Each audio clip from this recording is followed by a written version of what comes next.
Hey everybody, it's PublicEnema. Welcome back to the channel. The year's coming to a close, and I thought a great way to celebrate would be to do my channel's very first collaboration. So today we're going to talk about the best gateway RPGs that this group of great minds could come up with, starting off with a PS2 classic. Luca, take it away. Hello guys, and thanks PublicEnema for inviting me to this collaboration. If we're thinking about an RPG to introduce someone to the genre, this game has to be two things: approachable and representative. Because I wouldn't want someone to scare off with a game that is too difficult, and I want this person to get a better understanding on what this genre has to offer. The one game that came to mind that meets both criteria is Final Fantasy X. The first reason I choose this game is its combat.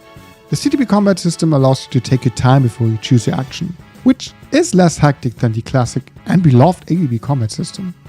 On the other hand, the CTB system is much more tactical than the ADB system, which is a good thing because I think it's a little bit better in teaching some RPG standards like elemental weaknesses. What I mean by that is that some combat situations in Final Fantasy X require you to solve them in a very specific way for the majority of the game, which isn't the case in most ADB combat situations. I think this will solidify the understanding for some RPG standards even better for the player. Another reason I would use FF10 to convince a non-RPG player is its progression system. Especially JRPGs tend to have some unique character progression systems, much more complex and interesting than investing some random level up points to increase your character's attributes. The sphere grid with its two variations is a cool way of showing how improving your character can be very deep and fun. Obviously the last reason is the story. I don't know, this is probably totally subjective, but RPGs and JRPGs in particular are way more emotional than any other genre. I mean, of course, games like God of War or The Last of Us are emotional, but RPGs manage to get me emotionally involved much more often. Anyway, the story of Final Fantasy X is known for its twists, lovable characters, and of course its ending, which will destroy you. If not, you're probably dead inside or something. Overall, Final Fantasy X is a complete package of what the RPG genre has to offer. Engaging combat that is easy to get into, but gets more difficult later on, lovable and unique characters, and an emotionally wrecking story. That's why I would choose FF10 to get a non-RPG player into the genre. Thanks again to PublicEnema for inviting me to this collaboration. I'm always having a blast talking about Final Fantasy. Alright, don't forget to subscribe to PublicEnema, and yeah, see you next time. You certainly won't get any arguments from me going with Final Fantasy X for the PS2. It is a great example of an entry point into the series and one that I can't recommend enough. But let's shift gears into the next entry. Hello, John aka Chicken Fillets here, and I'm here to tell you about a JRPG which could be your gateway to this genre. Now, I could have gone down the very simple, easy route for myself, which would have been Final Fantasy VII. However, I wanted to give a different game today which could drag you into the world of JRPGs. So the JRPG which could be a gateway for you into this genre, well, it's Persona 5 Royal. So if you're someone who's looking for that gateway drug into JRPGs, Persona 5 could suit you right down to the ground. If you want to try something with turn-based combat, this game has it in droves. Persona 5 Royal has even tightened it up from the original version and added new features which makes the combat even more enjoyable. If you're looking for a game to sink your teeth into story-wise, then this game is definitely for you. It has 100+ hour story here which you will love every second of. You will be with the Phantom Thieves trying to steal the hearts of those who are corrupted within the world. These characters that you will go on a journey with, you will fall for. So the likes of Joker, Ryuji, and Morgana, and the rest of the Phantom Thieves.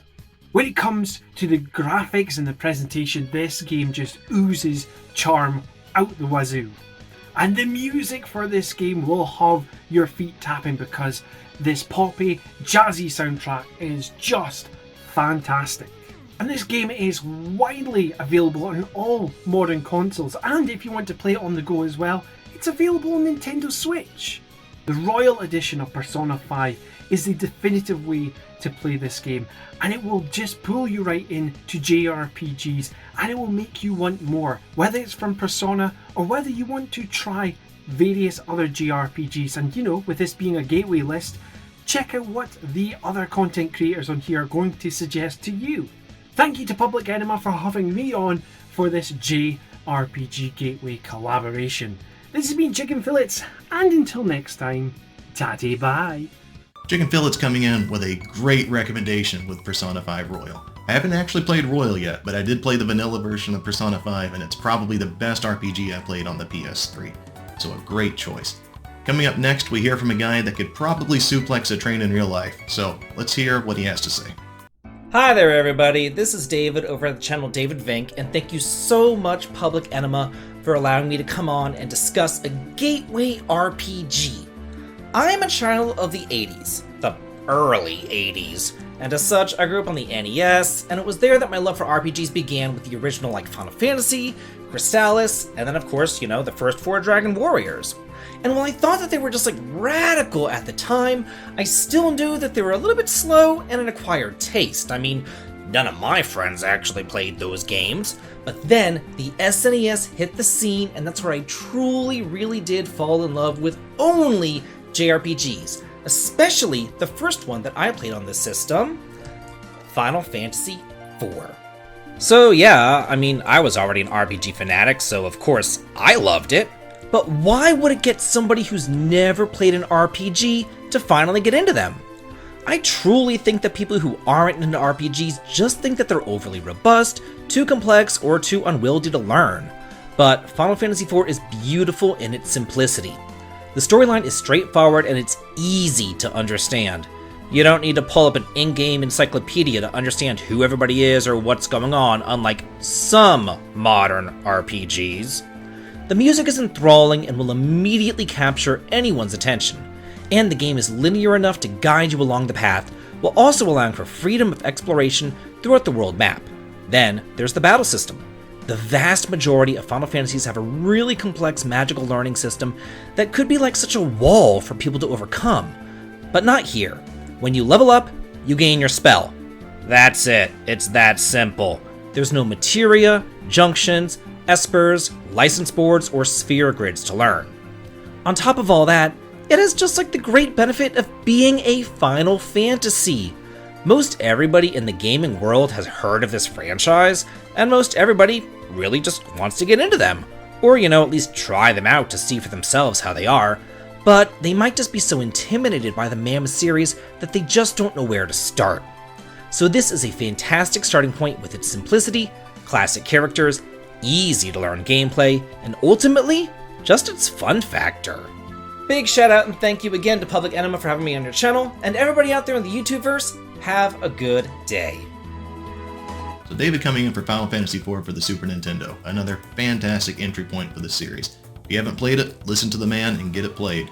Coming up next is friend of the channel, UpperNimbus. Let's see what he's got up his sleeve. Hey guys, UpperNimbus here. So I do want to thank PublicEnema for including me in this collaboration of his, gateway RPGs that are fantastic for beginners of the genre. Now, the game I have chosen is actually Miitopia for both the Nintendo 3DS and Nintendo Switch. Now, Miitopia is a very basic RPG developed and published by Nintendo themselves. To me, the game is kind of like an expansion on Tomodachi Life. Anybody who isn't familiar with Tomodachi Life, it is a simulation Mii game where you play as the Miis essentially and you can interact with them and all that jazz. But with Miitopia, we're basically taking that simulation and adding the RPG genre. The combat is pretty straightforward and easy enough to understand. It's turn-based combat, whereas you know that's self-explanatory, taking turns attacking the enemy and getting the enemy to attack you back in return. There are simple enough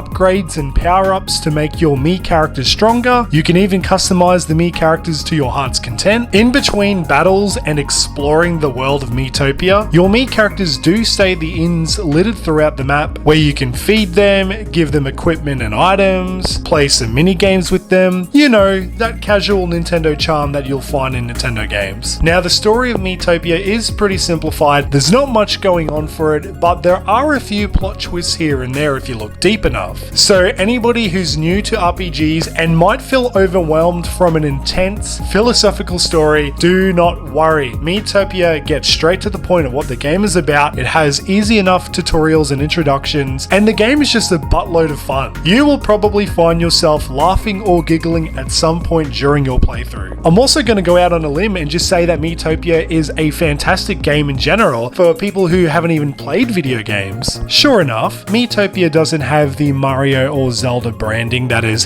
synonymous with people across the world, but I do highly recommend playing Miitopia if you are somewhat intimidated from RPGs and video games as a whole. And thus, that is why Miitopia is my choice for a beginner RPG / gateway RPG for people who have never played a JRPG. PublicEnema, thank you so much for having me on your collaboration. I'm very excited to see what everybody else in this video has chosen. So until the next time, everybody, UpperNimbus is signing off. So UpperNimbus recommending Miitopia, a game that I haven't actually played yet, but I have been eyeballing it as for a playthrough with Mrs. PublicEnema. I think we'd both enjoy that quite a bit.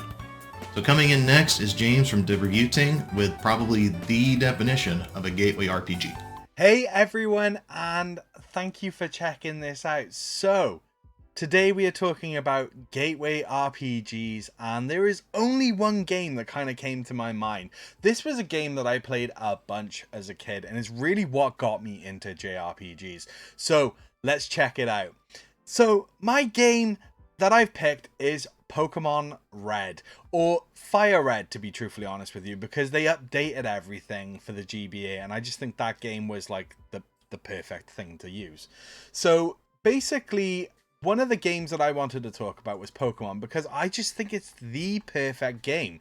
You're a Pokemon trainer, and the name of the game is to go around, you collect Pokemon, and you go around all these different worlds, battling different trainers, and it really gets you into the spirit of JRPGs. Whether you're choosing Bulbasaur, Charmander, or Squirtle, the decision here is huge. So like I say, you go around and you've got to try and catch the original 151 Pokemon, and you fight during sort of turn-based battles, which eventually will level up your Pokemon.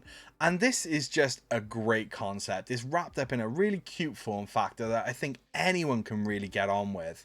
The beauty of this as well is if you're playing on the original Game Boy, or even via emulation these days, there's an ability to be able to trade and share Pokemon, which really adds another depth as well to the gameplay.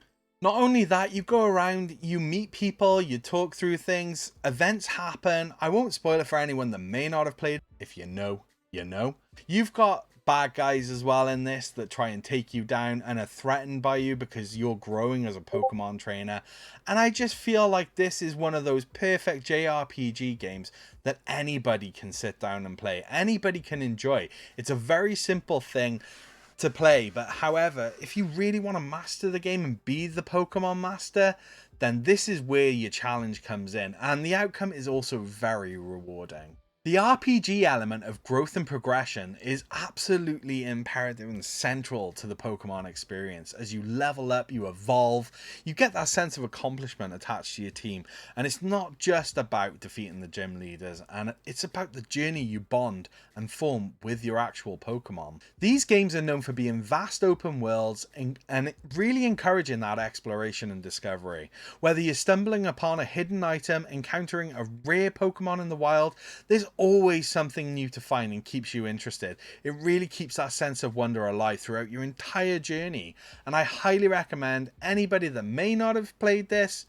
go check it out. If you have played it, I'm pretty sure you'd want to go back and play it a bit more, because I know I have. So thank you very much for having me on. I appreciate that, and we'll see who the next one is. Can't go wrong with Pokemon. An excellent choice by James from Ting. Probably the gateway RPG for a lot of people out there. Coming up next is one of the greatest games of all time, and I'm really glad somebody picked it for this list. So let's hear from Erek Ladd. Hey everybody, Eric here. Thank you so much, PublicEnema, for asking me on today to talk about one of my favorite games of all time, and a game that I would consider to be a great gateway game for turn-based or JRPGs. That is Chrono Trigger. Chrono Trigger is a fantastic and timeless game, the culmination of an effort between three prolific individuals: Yuji Horii from Dragon Quest fame, Akira Toriyama from Dragon Ball fame, and Hironobu Sakaguchi from Final Fantasy fame. All those three guys came together as the dream team. It is very high up there among many other games of its time, and still is. So what makes this game so user-friendly and so approachable, and why I would consider it to be a gateway game? Well, it's really easy, to be honest with you. What you see is what you get. Your battle system, you have your attacks, magic, your techs, which are attacks that you use to combine 2 or more characters, either attacking 1 or all enemies on your screen, and your items. That's it. Nothing too complicated. Battle system really isn't any more deep than that. To me, as a JRPG veteran, that's totally okay. I'm very happy with that. The story will pull you in straight away as well. From the moment that Chrono wakes up to going back into time and exploring different time periods, meeting different characters, which are all very endearing. There's just, again, a special charm about this game, and I don't want to really spoil anything, especially if you haven't played this. You're looking at getting into JRPGs or turn-based games, so we'll leave it at that. There's a lot of variety in what you can do. While you're playing, you get to enjoy this beautiful art direction, which has been captured really well by everybody who's converted, the character design to sprite work. Absolutely timeless design. And one of the reasons why I say I actually don't want this game remade, because I feel that it would just lose that charm that it has, especially on the Super Nintendo version, which I would consider to be the definitive version. Now, while you're playing this game, you're treated to an amazing soundtrack thanks to Yasunori Mitsuda. Again, one of the most prolific people involved in this game, and still is collaborating on other games, Xenogears, Chrono Cross, 2 modern games like Xenoblade Chronicles series, and Sea of Stars. Mitsuda's work on Chrono Trigger has really stood the test of time, pardon the pun again, being one of the greatest video game soundtracks of all time. It gives me those nice warm and fuzzies every time. So there you have it. Great art direction, great music, easy to understand, not too deep battle system, a really engaging story and endearing characters. And again, it's one of the most iconic games assembled ever. Grab a copy on Super Nintendo if you can afford it. That's my personal definitive way to play it, on a CRT, or you can grab it PlayStation 1 or Steam, or even if you really want to play the mobile port as well, but I haven't done that, so I don't know if I'd recommend that. So there you go. Thank you so much, PublicEnema, again for having me on today. I always love chatting about Chrono Trigger. On to the next one. Erek Ladd coming in with Chrono Trigger, one of the greatest RPGs ever made, and actually the inspiration for this list.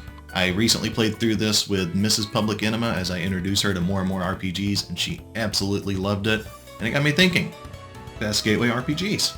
But coming in next is Just History Guy with another Super Nintendo classic. Let's take a look. Hey everyone, it's Just History Guy here, and I want to give a huge thanks to PublicEnema for having me on. When he decided to start making a list of the best gateway JRPGs, there was a game that I thought of right away, and nothing came to my mind quite like it, and that's Super Mario RPG. One, because everyone knows and loves and has played a Mario game of some kind, so that just makes this game easy to jump into. And second, the game's just plain fun. Super Mario RPG is a game with simple turn-based combat that's still addictively fun. But most importantly of all, it actually has a great and funny story, which at the time was shocking. The game's not complicated at all, and it's not hard to get invested in. It's just an absolute gem from the 90s.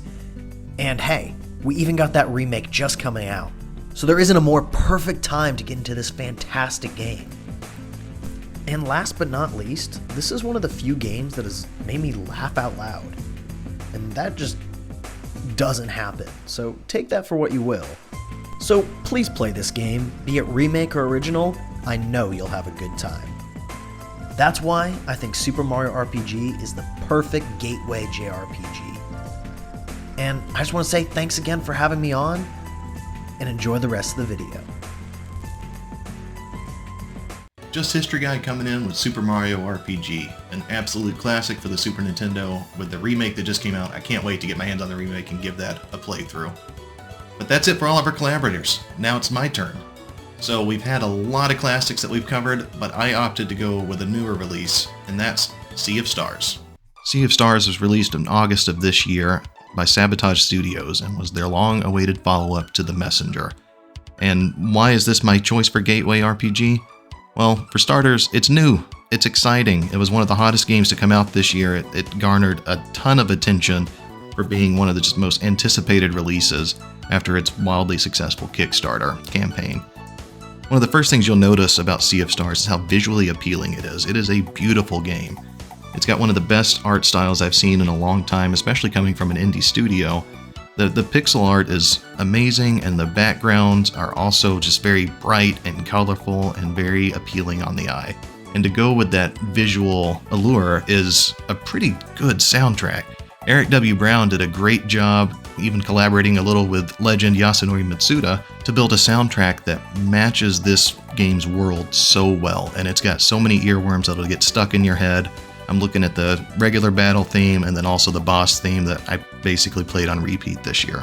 To go along with all this, there's also a very engaging combat system. I mean, it's turn-based, but it's not just pressing attack. Like there's some timed button prompts to kind of keep you engaged during the battle, so you're not just mashing X to get through to the next enemy. But if that's not for you, there's some difficulty adjusting relics that eliminate all of that. Gets all the time pressing away if maybe you're not great at timing or like the rhythm or anything. You can activate these relics and the game does it for you automatically. Or if you want to make it harder, you can do that too. That's another reason why I think it's a gateway RPG, because a lot of people maybe complain about turn-based games thinking they're not engaging enough. Or maybe people just want an easy, chill experience, and the relics that are included in the game and are pretty easy to obtain definitely take care of both parties there. I think the characters are very endearing. It's a pretty strong cast, especially Garl the Warrior Cook. He's a highlight in this game for sure. And also the game includes a lot of side content. It's got your RPG fishing, it's got a cooking minigame, and it's got one of the best mini-games I've seen in an RPG in a long time with Wheels. I would absolutely play a standalone arcade version of Wheels or buy a board in real life. Another reason it's a gateway RPG is it's available. It's on Microsoft Game Pass. It's on the premium tier of PlayStation Plus. So if you're a subscriber to either one of those, the game's just waiting for you. And if you're not, there's a demo available on pretty much every platform, so you can kind of get a feel for if it's for you or not. It's no secret that Sea of Stars borrowed a lot from Chrono Trigger and Mario RPG to be what it is. It was heavily influenced by those games.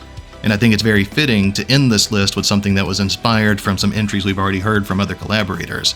So, is it a masterpiece like Chrono Trigger and Mario RPG?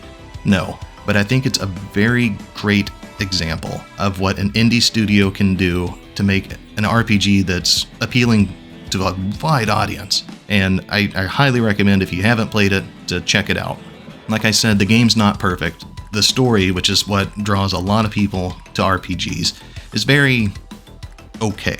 But I think the sum of all of its other parts, between how beautiful it looks, how great the music is, how engaging the combat can be, and just the experience of playing it, at least for me, was a joy. And that's something that I would want to share with anyone interested in playing RPGs. So that's why it's my choice for Gateway RPG. So that's it. 8 fantastic Gateway RPGs to introduce someone new to the genre. We've got selections from Super Nintendo classics all the way to stuff that was just released this year, so a wide gamut of options to choose from. I appreciate everyone that took part of the video. Your contributions were fantastic. I had a lot of fun putting this collaboration together. If you haven't already, check out all the collaborators, subscribe. They do great work week after week with some really entertaining content. I appreciate you watching, and we'll catch you with the next video.